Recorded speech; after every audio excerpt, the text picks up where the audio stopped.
Welcome to Can Angels Fly? I'm Nancy, and today I'm here to talk to you about your third house. Third house, Nancy, what's that? Well, I'm here to talk about the third house, which is in astrology, and we each have one. And our third house is influenced by the energies that run through it or rule it during our lifetime. The reason that I've decided to address the third house or to explore the third house and its influence upon our life is because it has a very significant and powerful influence in my personal life.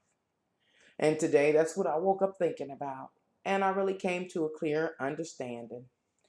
All the pieces fell in place today. So I'm going to try to work between two different cameras. I don't know how to do it, so just ride the wave with me as we begin to explore the third house and its influence upon your life. So right now I'm going to try to figure out how this is going to work. But I have a little drawing here, and this little drawing here represents you, me, whoever, the viewer. And what we're dealing with, remember, is the third house. But before we, let's see how this is, I don't know how this is going to work, but we're dealing with the third house. And 3 is an odd number, as you can see I wrote here. And you see I have a question mark near the word odd. And why do I have this there? Because when a number is odd, it really leaves a question in place. And the question is, what will manifest? What will be the results of this odd number? In this case, it's the number 3 that represents the third house. So let's find out what the third house is or what it represents in astrology by reading the little definition I have here. And it says that, oh, I need to move my pen, I think. Hopefully you can read it. It says the third house in astrology, no, it doesn't say that, but I'm filling in, improv, is a small, intimate, social, what I got here, because I'm really trying to read it off the screen, interaction. So let's start that again. It's small, intimate, social interactions. Let's go back and say, it's your communications and exchanges with, you always hear me say this, siblings, aunts, uncles, cousins, people from the neighborhoods, from your neighborhood, the community, community involvement is your small social network, whatever makes that network up. These are people that you initiate and engage and exchange information with on a daily basis. They help you. Let's find out what they help you do. It says your initial understanding. This is what it helps you do. This particular network, this particular group. It is your initial understanding about life and your role in the world. We're talking about your world. Because, see, the world is real big, but we kind of want to shrink it down just to your area, your world. So it becomes your understanding, your basic understanding before you go out into this big, scary world. You learn some things. And those things are learned from your social exchanges and communications among these people that are always around you. You learn who you are in the world. Now, in this third house, it takes place in each house. However, we're focusing on the third house. And so I want the viewer to know that there are 3 things that can take place in this third house. Now, what I failed to talk about before we move forward is that a lot of what we're going to be talking about has to do with what is called in astrology a birth chart. This is a snapshot of the sky at the moment in time you were born. It has your name on it. It has your birth date. It has the time you were born and the location. It is a snapshot again of the sky. It freezes the sky at the moment you were born from the perspective in which you were born. And this is the book of life. This is the story of your life. This is the influence that invisible forces will play in your life. So I want to focus and read something else, show you a little something else, and just putting everything in writing. It says BC, and that stands for birth chart. And that's why it's important to have a birth chart done. Why is it important? Well, because the birth chart contains influence of invisible forces upon your life. Now, I'll read that again. It says the birth chart is the influence of invisible forces upon your life. Now, during this video, we're talking about the third house. Remember, the third house represents your small social circles, the setting. And I came up with one word that we'll continue to use throughout this video, and that word is your tribe. So what we're talking about in this video, when we talk about the third house of astrology, is your tribe.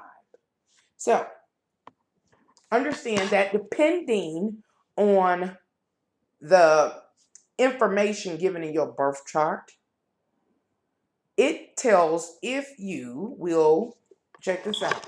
And now remember, we're just dealing with your tribe in this video, your third house. If you will be, let's see if I can catch this, bound to your tribe, inconsistent in relationship to your tribe, or totally castrated from your tribe, cast aside. And so we're going to talk about that because this has a real significant influence on an individual's life. And again, today, I woke up with a new understanding. So we're going to move forward from this place, and we're going to talk about, let's see, I have this big old sheet of paper down here with all my notes on it, and I'm going to just take you through it. Now that we know what the third house is, aunts, uncles, cousins, siblings, people from the neighborhood or the community, these are the people that you have communications with and exchanges with on a daily basis. These are people that are, they're not as intimate as a spouse or a significant other, but they're the next step, and this is your tribe. And this is how you learn who you are in the world and how to interact and have successful exchanges. This is significant. As I stated, you can be bound to your tribe by the invisible influences that govern this realm that we live in, this physical realm, or you can be inconsistent and even castrated or separated from your tribe. And so I'm going to go in and talk about each possible influence that can be imposed upon an individual in this life, in this physical realm. Now, some people are bound to their tribe. Yeah, they have a tribe, and it's well defined. The foundation is laid. That tribe could be one. An example is a big family. Aunts, uncles, cousins, siblings. They reach out into the world, into the community, and they have friends, and they bring them in. Everybody knows who everybody is, and they know quite a bit about each other. They exchange information either directly or indirectly. This is what I mean by those who are bound by the tribe. During their life, those tribal members will always be there so that they can, and so that they'll have the opportunity, or the opportunity is opened up to them to access or to use those tribal members to help advance them in life. The next influence is inconsistent. Okay. Well, there are people that have families where maybe somebody's traveling, somebody's estranged, somebody's going to jail, somebody's going off to school, people dying, and it's just really inconsistent. This too has an influence on the individual that is influenced by the inconsistent energy of the third house. One minute they're there, the next they're not, then they're back. Some leave and can't come back. Some invite new friends and associations. That's another possible, again, influential energy that can affect the individual. And the last one, I use such a hard word, which is castration, to be cut off, separated from your tribe. There are people that are born into families that eventually somehow deteriorate, self-destruct, whatever the case may be. There can be people that go off to jail or a family that dies out and it leaves a single person.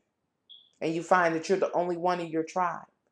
It has no true foundation, nor is it well defined.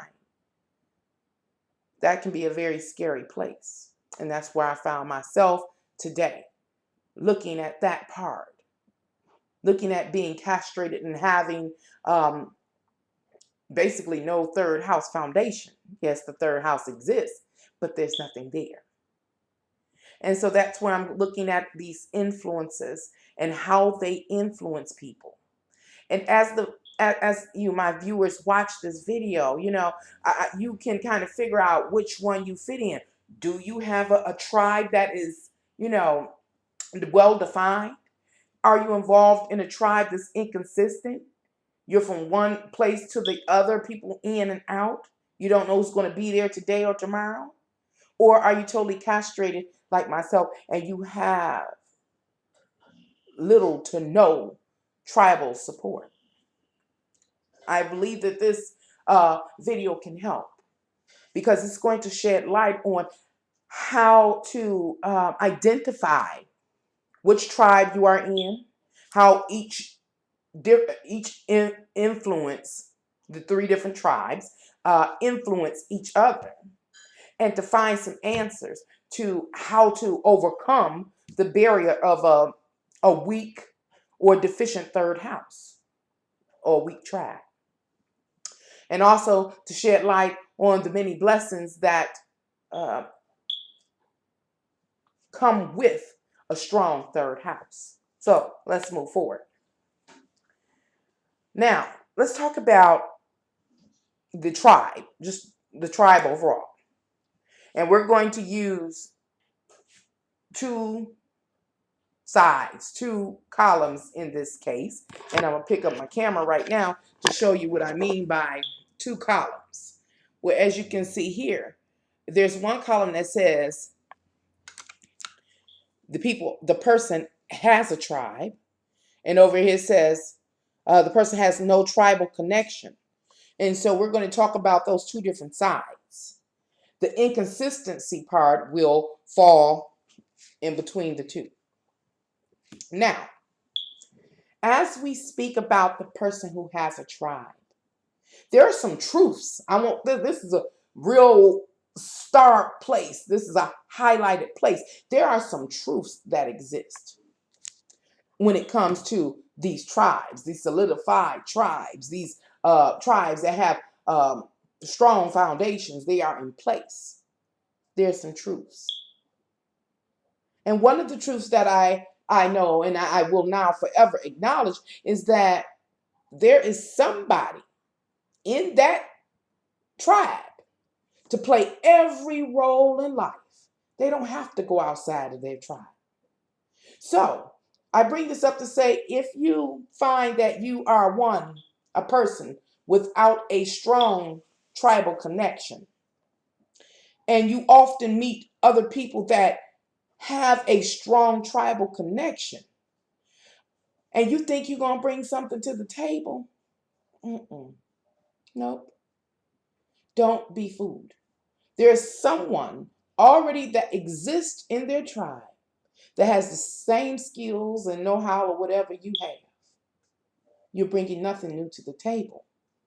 What might be going on in that tribe is that person that contains the same skill that you have, they may not have come into understanding of it, nor have unearthed it or cultivated it yet, but they have it nonetheless.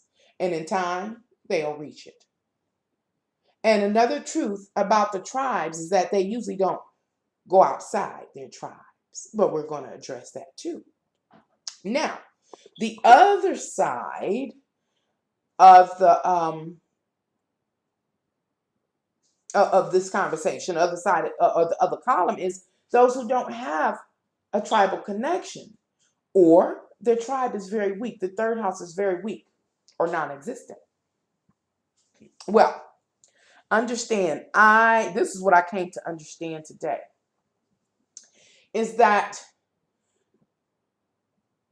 people that have a weak third house, they don't have siblings, aunts, uncles, cousins, people from the neighborhood or the community that they interact with or exchange information with quite often, quite frequently. Or they are estranged from these people. Weak third house. Minimal tribal connection. That these people truly suffer.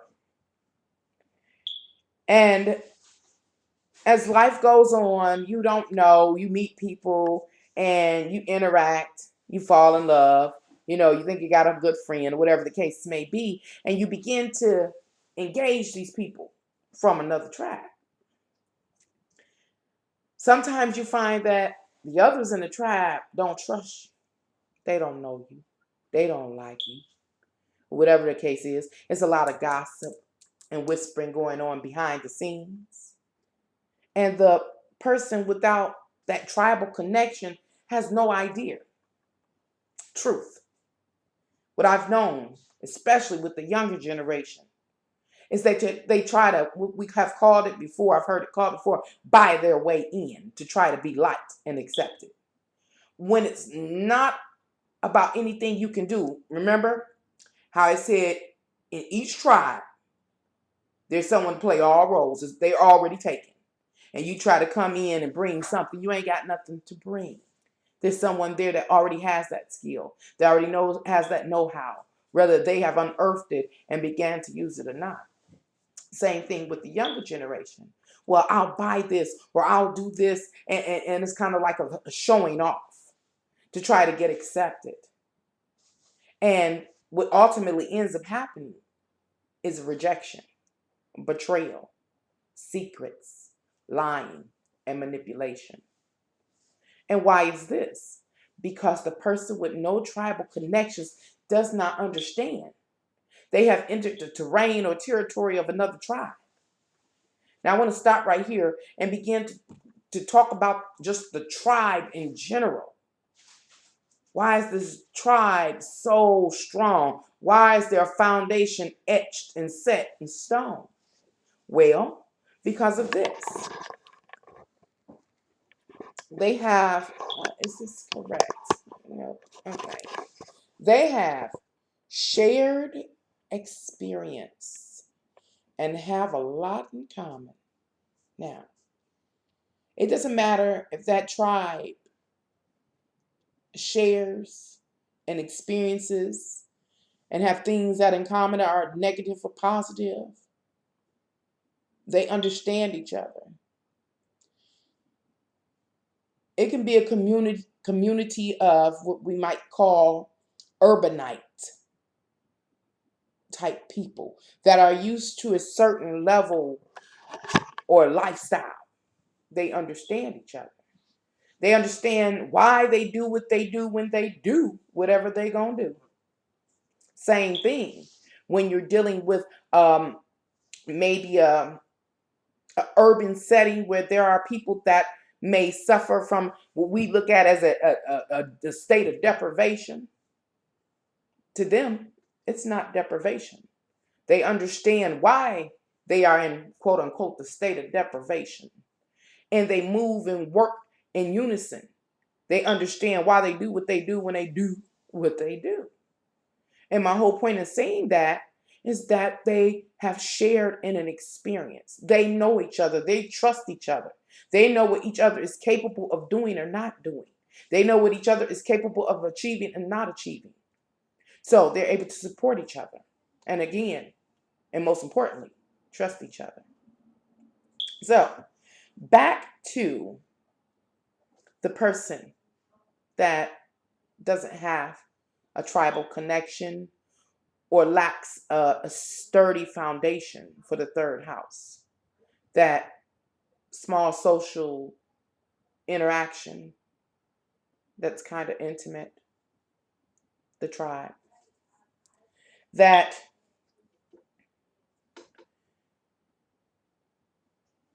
the people, the individuals, whoever is experiencing this type of energy, probably find that they are lacking identity, or that identity is undefined. This is a challenge that they must overcome. And why is their identity undefined? Well, it's because, again, that so small social circle connection. Remember when you was a kid coming up, you look, your cousins come over, your aunts, your uncles, everybody was teaching you who you are and your position in the family. And then you went outside and get on your big wheel or ride your wagon and push your Barbie down the street. Then your neighbors, your little friends, they kind of showed you who you are. Either you was that alpha beast out in the street and everybody backed up, or you was shrunken up and shy and everybody had to come try to pull you out. You learned who you were in your circle. And so when you don't have that, you're not able to develop an understanding about who you are. Now, on the other side, well, these people with a strong third house, a tribe in place, well, they got the clear understanding about who they are and their roles in life. Two different experiences. But there's something that goes on even deeper. This is where each tribe begins to cross and influence the other. But before I move on to talk about that, I'd like to say one other thing about each tribe. That we have this tribe that has this solid foundation. You know you're a part of this tribe because they taught you who you are.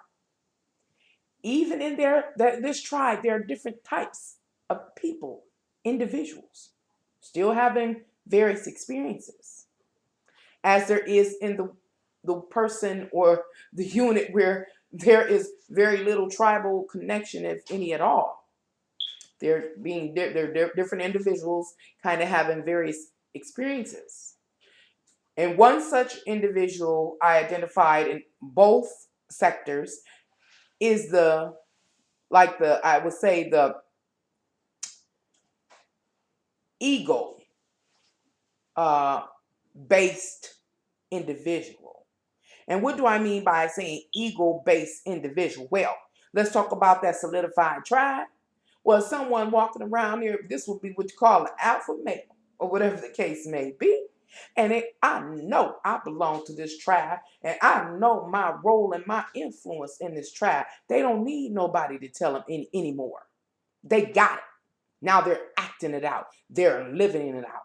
You know, it's like the fifth house of Leo being grand, taking center stage, moving forward with their will, intentionally moving, putting forth their fire. Then, on the other side, in the other column, the one that doesn't have that tribal connection, or very little of it, the access to on the fifth house is the 11th house of Aquarius. That talks about the large social networks and exchanges you have with people. These are people you don't know intimately. You don't know none of their secrets. You don't know none of their life stories. You don't know none of their weaknesses unless they share them with you. But at large, you don't know. And so we're putting it over here, a person over here sitting up and don't have an intimate tribal connection right here near him, and was nobody there to help define him. But guess what? Nonetheless, Aquarius is the 11th house, the air. It's like they picked it up. Some people in this category picked that information up out of the air. They know who they are. They're able to move forward and do what they do with all courage and, conviction and I mean, just show it off, doing their ego thing. There was no one there to help define them. Is what I'm trying to get to. But somehow, some way, they were able to make that connection and come to know who they are and their place in the world and are moving forward on it. And because they don't have that solidified tribal connection, others to exchange information with, the world becomes their oyster to have these exchanges with, to teach what they've learned and to learn a little more. Now, back to where I left off, which was talking about these groups, and now I'm going to look at the groups from a different perspective. It exists on both sides. And remember, I showed you the wiggly line in the middle between the categories of concrete tribals, concrete tribe, and a one without a tribal connection. There's no concrete tribe there. Well, it's the squiggly line in the middle. I call it the, where did it write? I think I wrote it down here. It's upside down. Where is it at? The gray area. There it is, the gray area. And I have it over here. The squiggly line is the gray area. And what does it say about the gray area? Loss in group. I'm going to make that make sense, but I have written here, loss in group. Again, this is just a note to myself. And what I'm talking about, what happens in both groups, but we're really about to concentrate on the stable tribal group. And this group is so stable that everybody's there. And an individual person in this tribe can get lost. And what I mean by they can get lost is so many people doing so many different things, and you haven't come to know who you are yet. You might have an idea. You actually most of what I've seen, they're actually moving in their purpose. Their purpose that they hold in the tribe, their role, they're moving in it.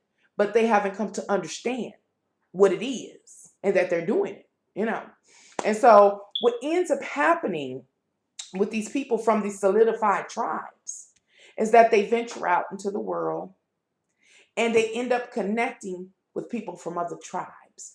Or, and what I see is they end up connecting with people from the ones that don't have the tribe. They don't have that foundation. They connect with them. And what the person from the solidified tribe is doing is seeking, they don't know it. You got to look at it. It's crazy. But they're seeking to find out who they are in their roles in life. And so through these exchanges, for example, with a non-tribal person, they are able to help them develop an understanding about who they are in their role. It clarifies their position in their tribe. So what these people do, they come out and have the exchange with a non-tribal person. They learn what they need to learn, but they are, remember, bound to the tribe. So they go back and return to the tribe. It is truly a place of pain, especially for the person that has no tribe. Because the person that has no tribe, what I've learned, even from my own life experiences, that it always leaves this gap, this longing, this wanting, this needing to connect. But the third house is defective, deficient, or damaged. All right, astrology. Another thing that I noticed about the loss, and I think I mentioned it. Let's talk about the non-tribal connection person, individual soul. They're always longing, always wanting. They are lost too. I mentioned their loss as not really coming to an understanding about who they are and their role in life. Nobody to talk to or collaborate with or to gain clarity. That's their loss.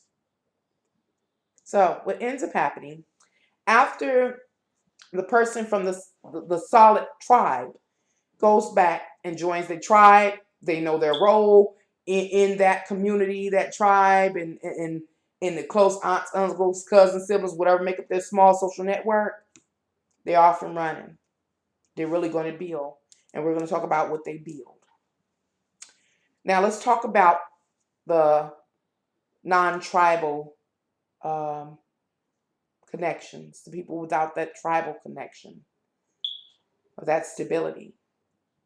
Oftentimes in my life, I found that I would encounter people like myself, They seemed like they were really great people.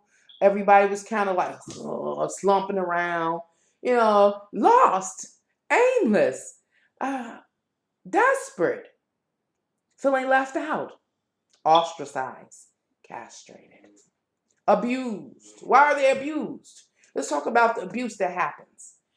When you are alone, lonely, ostracized, castrated, you begin to think it's something wrong with you. In this particular case that we're discussing, this subject, the third house, not knowing that your third house is damaged. These are the closest people to you. These are your associates, your cousins. What happened to my family? So you start thinking something's wrong with you, that God doesn't love you. At least that was the source of my pain and frustration. And pain, oh my goodness. So here comes a person from a large, solidified tribe. They don't know who they are. They venture out into the world and they meet a me. I'm so happy to belong. That's my experience. I'm so happy to belong now, to be wanted, to be needed. And I have so much to offer. I didn't know that they were only there for an appointed time. And then they would leave and go back to their tribe once they discovered who they are, or get another clue to the puzzle about who they are. Okay. And so what ends up happening is when the person from the solid tribe leaves, and the person from the with no tribal connection, myself, for example, goes to say, hey, why? What's going on? What did I do? What's happening? Why are these people over here, your aunts, your uncles, your cousins, the people from your neighborhood or community hating me, lying on me, deceiving to me? Why are you beginning to lie and deceive me when we were all good? It becomes a place of a lot of discord, leading again to pain. I couldn't make sense of it, but now I can. And the same thing I believe happens with a person from a tribe. Again, we're talking about a solidified tribe venturing off into the world to discover who they are, because they're not getting it at home. So they venture out. They come into contact with another person from another solidified tribe trying to figure out who they are. And they cross paths. And they have their moment in time in which they begin to learn who they are. Every now and then, you find that, and we're about to speak about this, that you do have something in common, quite a bit. And other times it pans out like the first scenario. You find out you have nothing in common. You have no shared experiences. The relationship gets rocky and violent or whatever it's going to do, and then it breaks up and it's heartbreak and pain. Everybody goes back to their tribe if you have a tribe. Now, what I was also hitting on was when people move outside of their tribe or seek a tribe with another person to build one, whatever the case may be, what you end up finding is that, as I just mentioned, sometimes you do find people that have shared experiences or similar, not shared, but similar experiences. You find people that you do have things in common. And that's when people marry, you be like, where did this person come from? But they fit so well because they had a similar life experience. They have similar goals, similar focuses. Whole point is through the communications, you learn to understand that they know exactly what you're talking about. They know exactly why you're thinking what you're thinking when you're thinking it, or why you're doing what you're doing when you do it. And that is the bonding mechanism to add people to the tribe, even if they're from another tribe, even if they're from that non-tribal connection. That's the bonding agent. As I speak on that, talking about the bonding agent of a non-tribal person. Now, I want you to look at this. This is another interesting part about it. And now, right now, we're dealing with the non-tribal connection. Those that don't have that tribal connection or that foundation to jump off from. It can be developed. And here's where I'm talking about it can be developed. When you do find your tribe, when you do meet the person or engage the person or the group that has similar life experiences, and you find you got things in common, it's possible. Because what has happened with those that have no tribal connection is their third house was damaged. Something broke down their connection with their siblings, their aunts, their uncles, their cousins, the neighborhood, the community. Those small social networks that would have taught them who they are and their place in the world.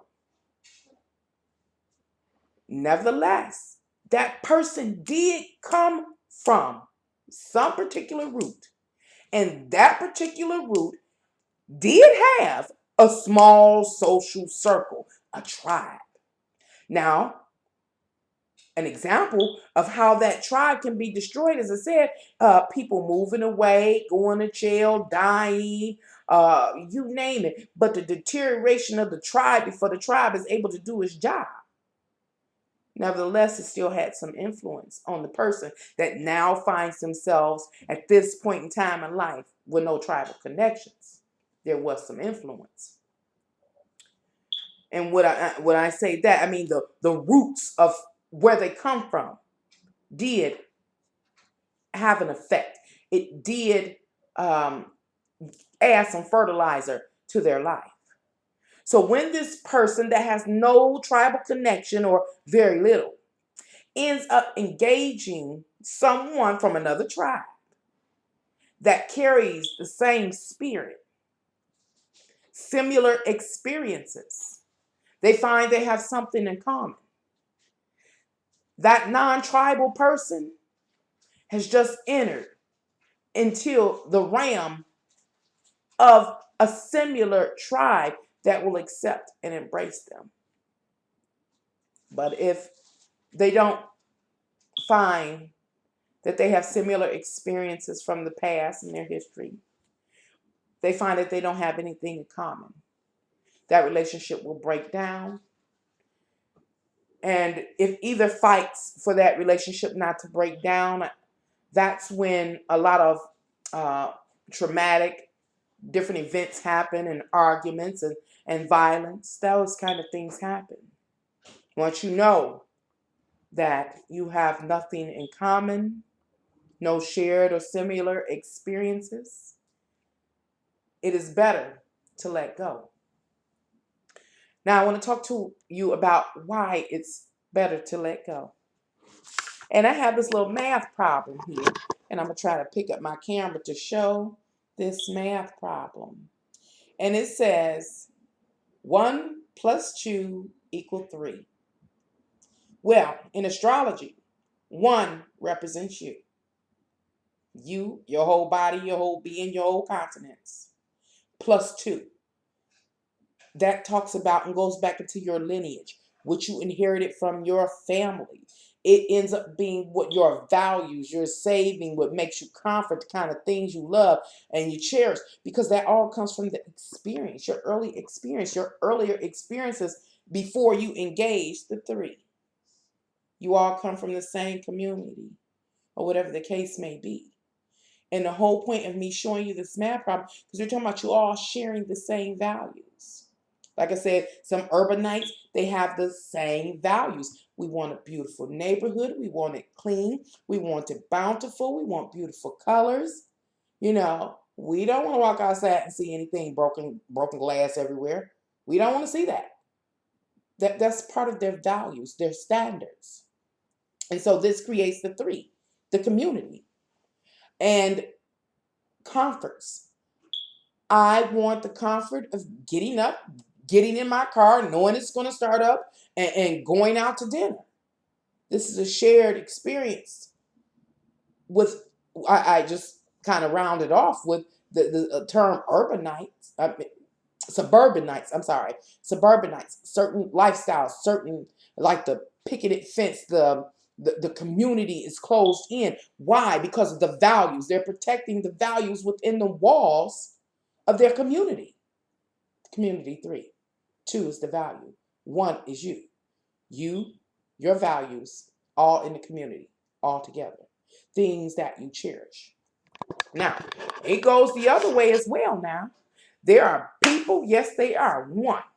And what they value is sleeping in late, partying, drinking, hanging out, dancing, doing whatever they want to do, shaking the rug, but have no concern for tomorrow. Well, number 3 is the community. They're all together. You know what I'm saying? They all work together. They all hang together. They all party together. They all smoke together. They all drink together. They all watch TV together. They all sleep in late together. This is the community. Now, what I'd like to talk about is the tarot cards, and I forgot to get them. But I want to focus on the 3 of Wands, which represents the fire energy. So let's talk about, remember, 3 represents your tribe. The Wands represents the fire.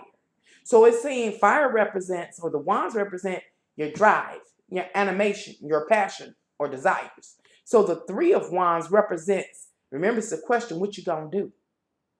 What is the tribe going to do? What is the tribe's overall desire? What drives this tribe to do what they do? Go where they go.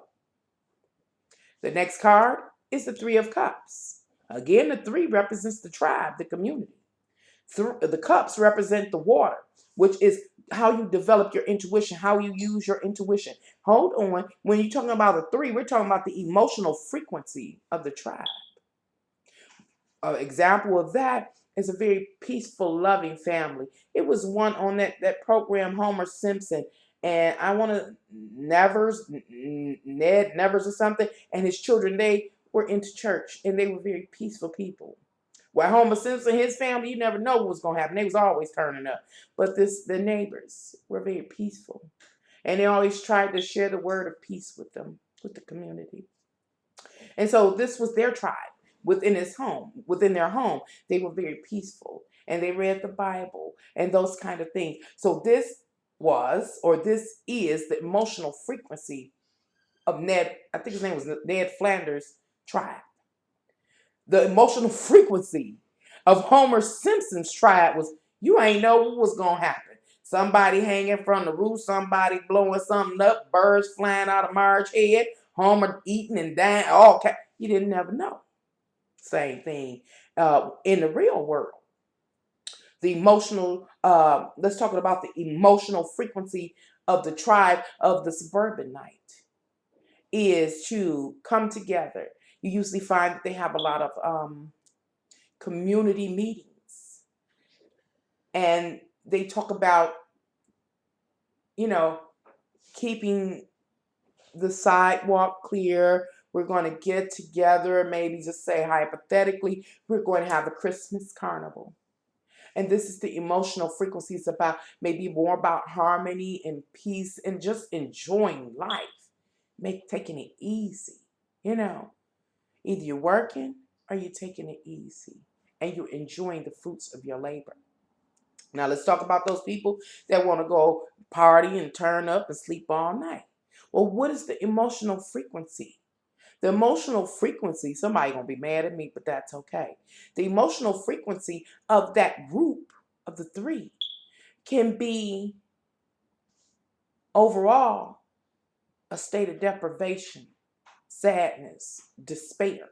This is the emotional frequency because how comfortable can you be if you sleep all day and party all night?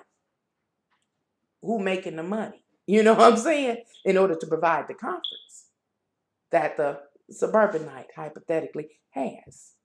So that's the emotional frequency. The next one is the swords cards. Now we're talking about the three of swords, the heart with the three swords.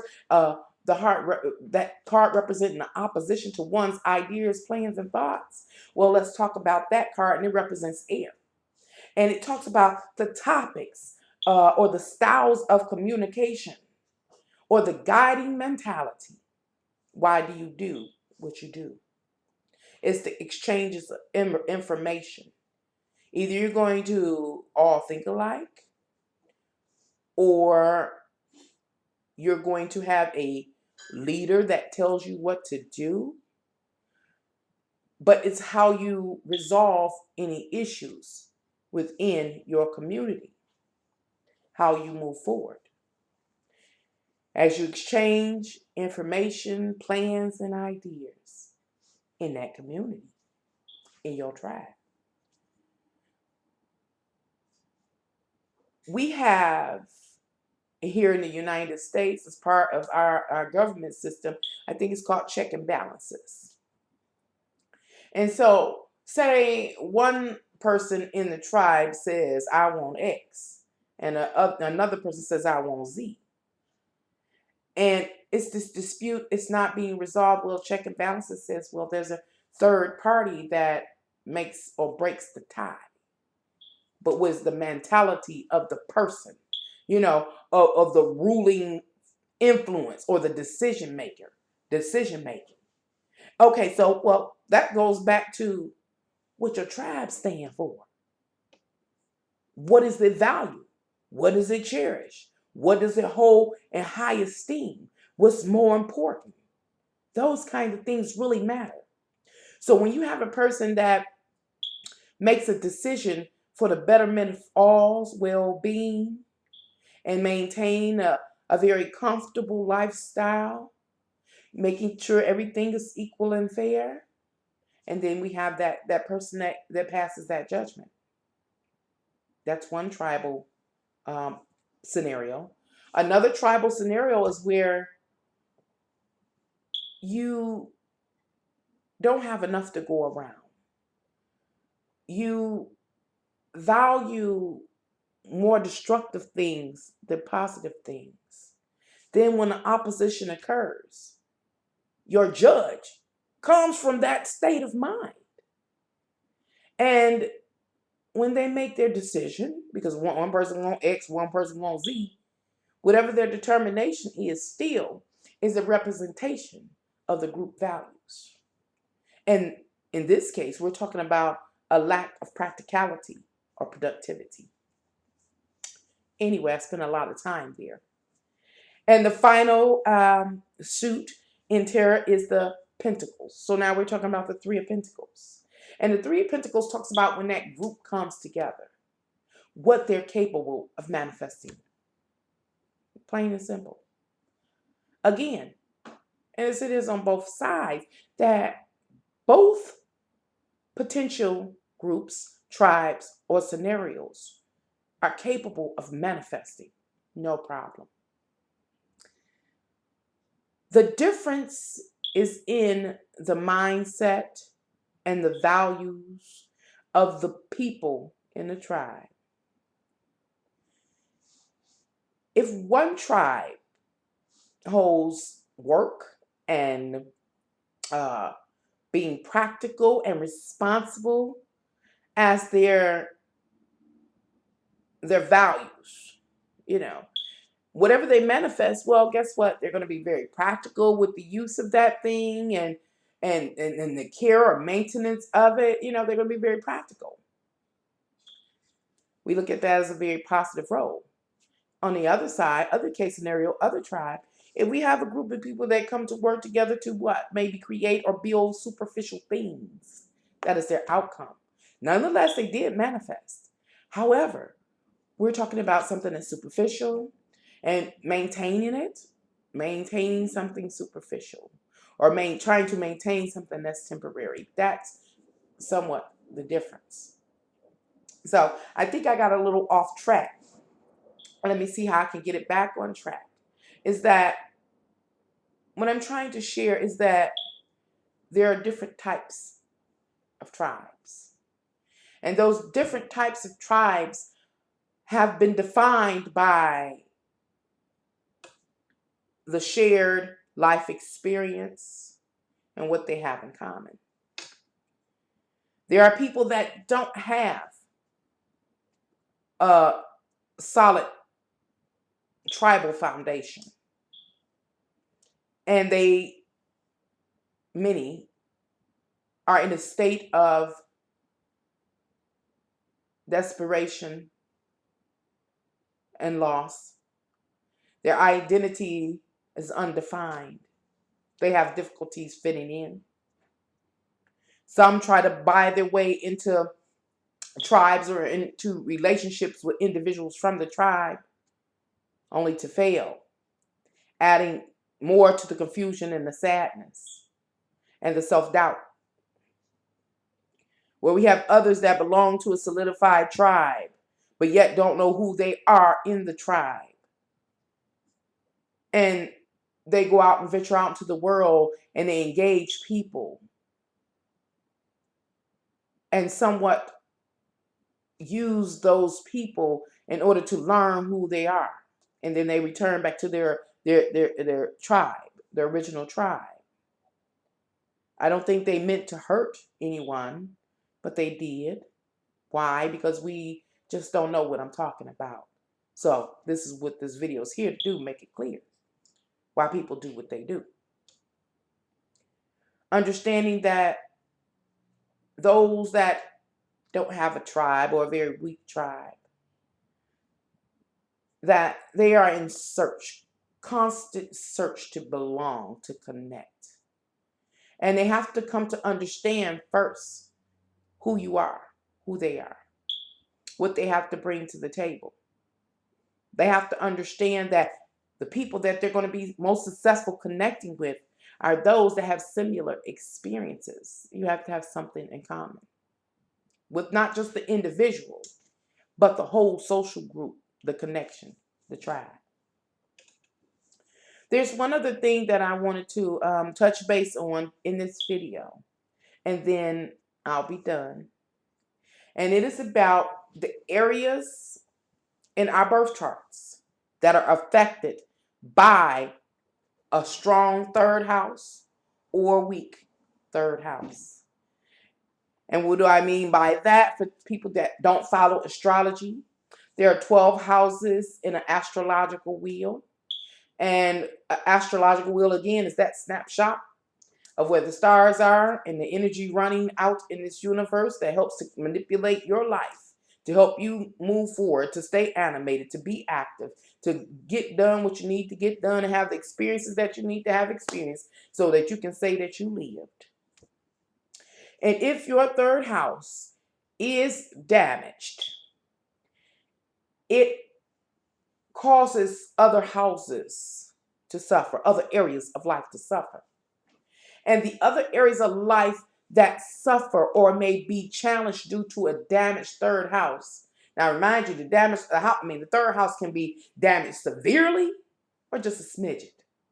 And that too determines the intensity of the influence upon other houses or aspects of your life. Now, with a severely damaged third house, now, this is the extreme, where you don't have siblings, aunts, cousins, people from the neighborhood, nor the community to collaborate with, to exchange with, in which you don't even have a small social circle. You're alone, and you having to figure out who you are in this world, your role. What do you have to bring? Well, this can seriously affect your first house in astrology. And the first house represents self, you, and your forward movement in life. How can you move forward and you don't know who you are? The next house it will influence in a fairly negative manner would be the second house. The second house, remember, goes back to your comforts, your value, what you love and what you cherish. How can you move forward in life and be comfortable or obtain what you need to be comfortable if you don't even know who you are or what you need or what you love, or what you don't like, because there was never anyone there to help you define this part about yourself? The next house that it can influence in a negative manner is the fourth house, your emotional state, your inner emotional state. As I talked about the people with no tribal connection or very little, how they're lost, how it's always a sense of belonging, wanting to connect and doubting self. This is the fourth house. This is the influence a severely damaged third house can have on the fourth house, home and family. A person can have a third house that's so damaged. Yeah, they got mom. Yes, they got pops. But because they don't have basically peers around them to help define who they are and their place in the world, it can even damage the home with a good home. With a good home, mom, father, they're trying to do their best, but the child rejects, rebels, does everything, goes out in the street, get in trouble. Why? Because they need that peer influence. They need to be accepted, feel like they're accepted and appreciated for who they are. And as I say, for who they are, the next house that can be influenced in a negative manner is the fifth house. That's the fifth house. The fifth house is the house of Leo, being fabulous. How can you step forth bravely and boldly and say who you are and express yourself when you don't know who you are? How can you go to create something when you don't know who you are so you can create something that represents you and all your fabulousness and everything you know and you've learned? How do you have confidence in contributing to this world? The next house it will influence in a negative manner is the seventh house. And I'll say the eighth house together to kind of, no, I have to keep it separate. The seventh house. The seventh house represents the partnerships or the contracts you enter with another in order, hopefully, to produce something that's beneficial to both parties. Well, we talked about people with a non-tribal, no tribal connection, entering connection with people with a tribe. Well, we know right there the contract is already imbalanced because the one from the tribe, the solidified or concrete tribe is going back to that tribe. The person with the non-tribal connection is going to be confused because these contracts are going to break. They don't know who they are. So it's hard for them to enter contracts and know who they are, their role, and what they have to do to contribute to this contract. And not give too much, not to lose themselves in the other, or let the other define who they are. Another house that a damaged third house can influence negatively is the 11th house. And the 11th house is out there in the world, large social associations and connections, such as schools, houses, churches. So we're talking about taking this emotionally damaged individual out into the world. People that are strange to them. They don't know what to do with that because they didn't learn from the small social setting. So now they're out here with these big, you just one little grain of sand on a whole beach of sand. What do? You have no idea. And so it's a loss. And because it's a loss, because it's difficult to engage these people, to interact with these people, to exchange information with these people, to be able to tell these people who you are and what you do, it makes it difficult for you to do what the 11th house is about, to gain. To gain opportunities, to gain connections, to gain, etc., etc., etc.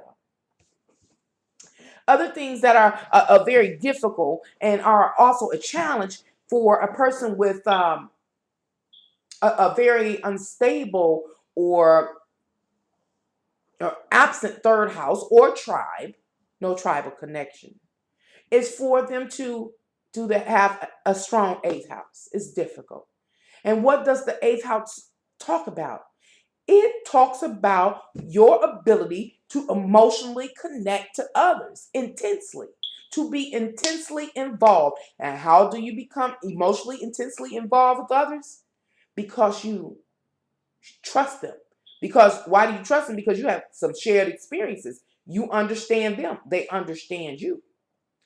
And so if you've never had those earlier connections,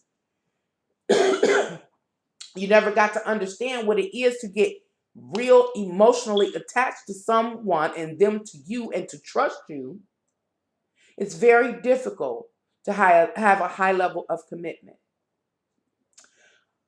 Another thing that can happen with the person without the tribal connections is that if they're successfully led in life to find their tribe, people that they do have similar experiences with, that they have a lot in common with.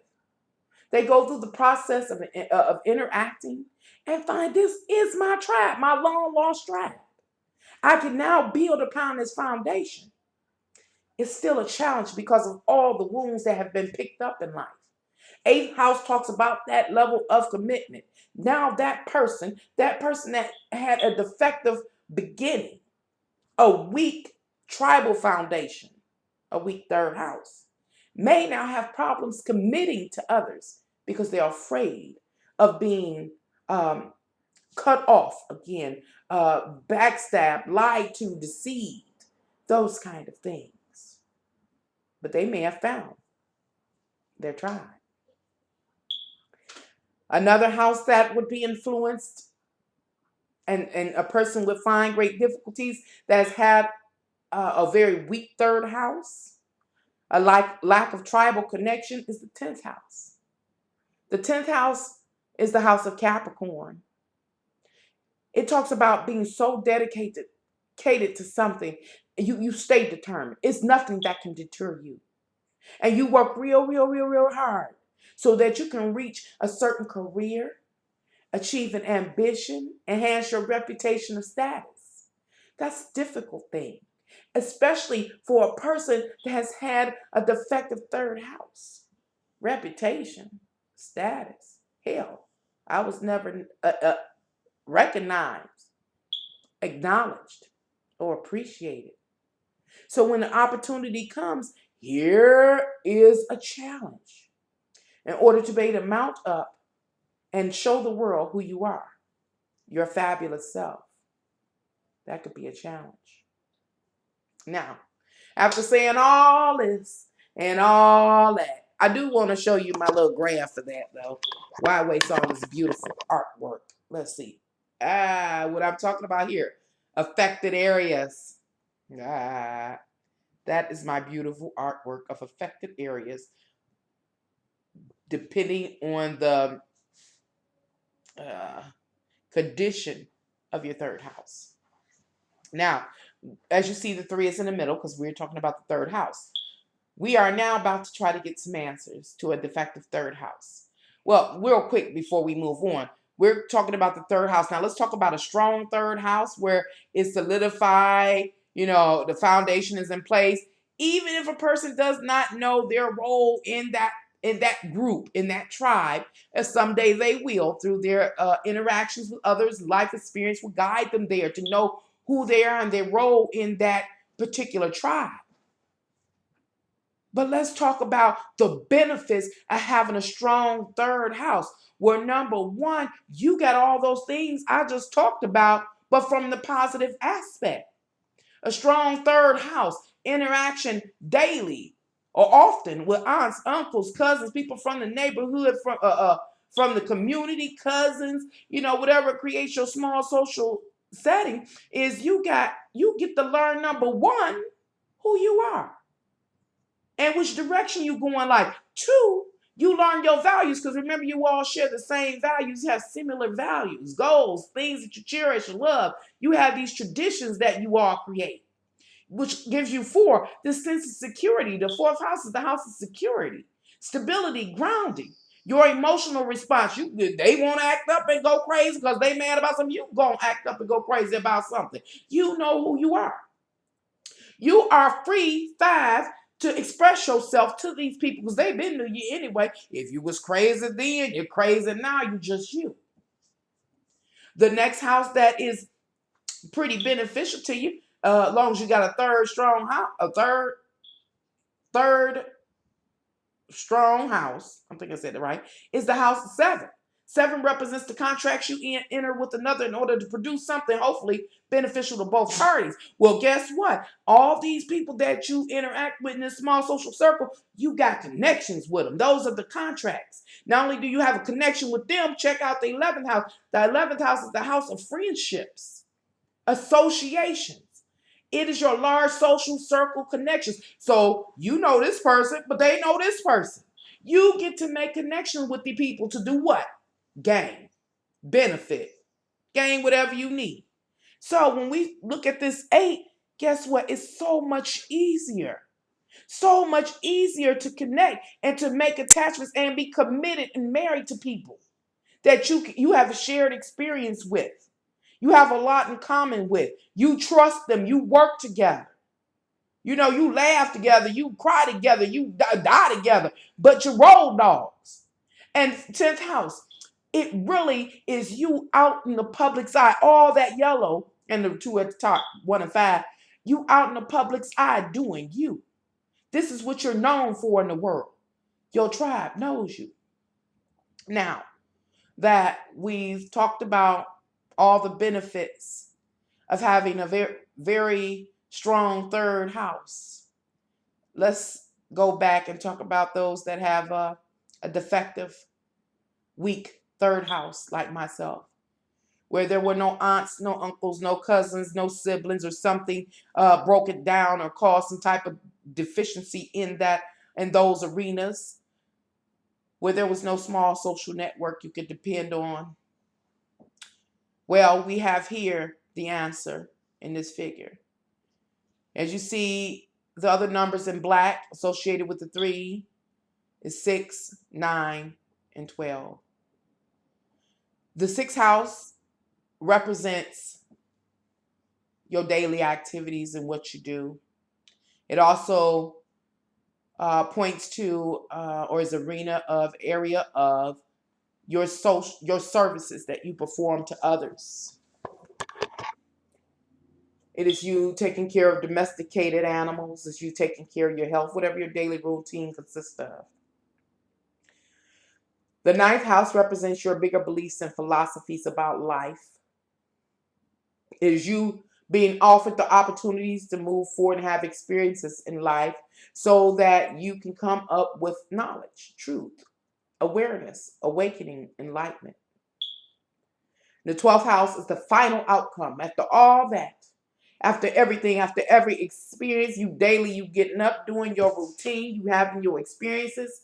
Now that you know what you know because you done lived it, what will be your final outcome with the 12th house?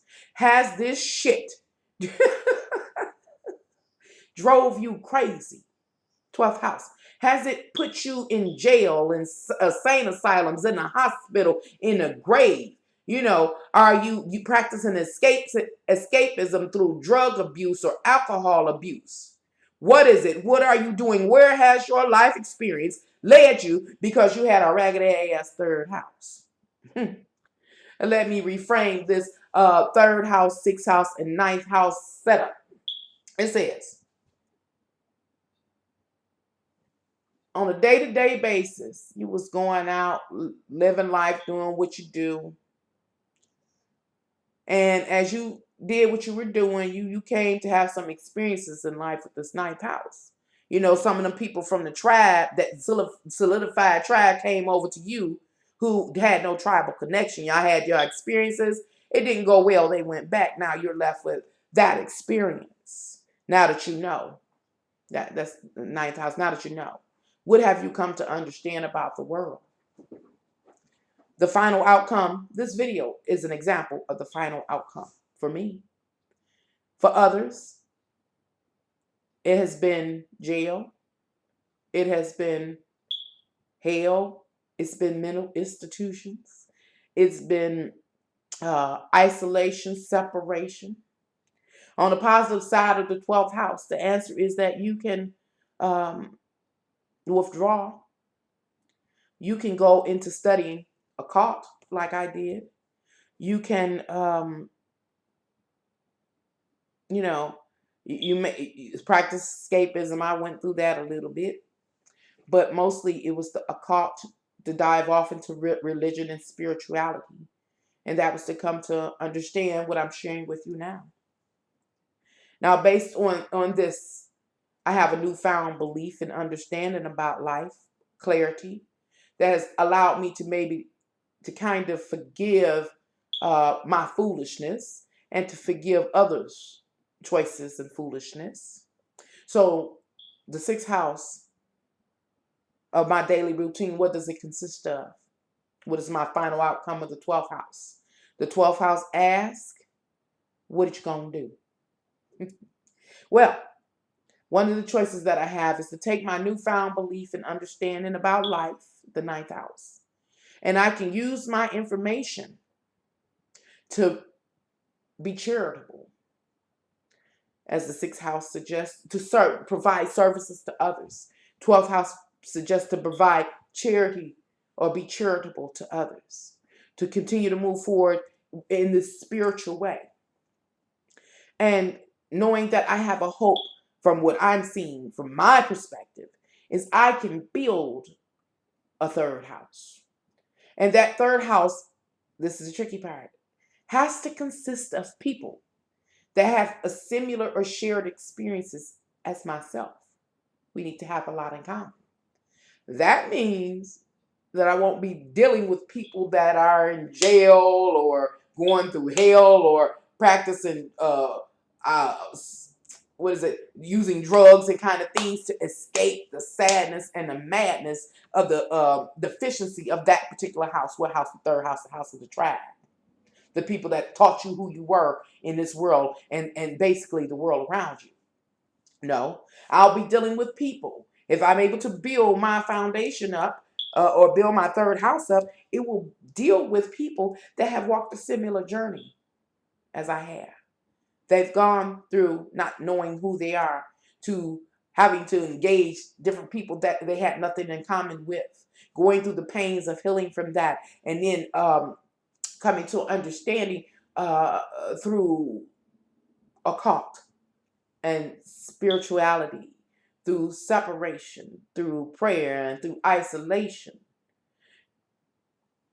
And once we come together, slowly but surely, and we're able to identify one another, we can begin to build our third house.